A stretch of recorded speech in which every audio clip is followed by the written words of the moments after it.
কি গো, আমরা মাংস নিতে এসেছি তো। কতটা মাংস? এখানে এসে ক্যামেরাটাকে চালু করে কতটা মাংস নেবে? কতটা মাংস 1 নেবে? কেজি। আবার কত? 1 কেজি? হ্যাঁ। বেশি হয়ে যাবে না? কেন বেশি হবে? তুমি কি রাতে খাবে না? ও মানে রাতে যা হবে জি। দাও। হ্যাঁ হ্যাঁ হ্যাঁ, ঠিক আছে দিয়ে দাও। মানে রাতে মানে খাবার করবে না বলে একবারে? হ্যাঁ তো বলছি তাহলে তুমি খাবে না তো? একটুকুনি রেখে দিও, বুঝলে? রাতে পকোড়া করবে, সকালে কষা রান্না করো, আর রাতে বেলা পকোড়া করবে, ঠিক আছে? খাবার দেবো না, একদম কম পকোড়া একদম মাথার উপর দিয়ে বেরিয়ে যাবে, পেছন দিয়ে বেরোবে একদম। আমার রান্না তো করতে হয় না, না ওর জন্য কোনো ব্যাপার না, বলতে পারলে হয়ে যাবে। 220 টাকা কি? চামড়ার মুখ। তো আমি কি করবো? তাহলে 100 টাকার মাংস নিয়ে নাও।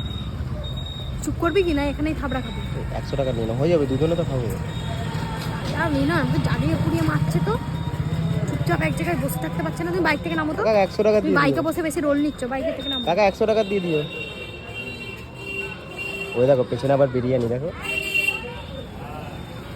খাওয়াবে তো না, বেকার লোভ দেখাচ্ছ কেন? তা খাওয়াও।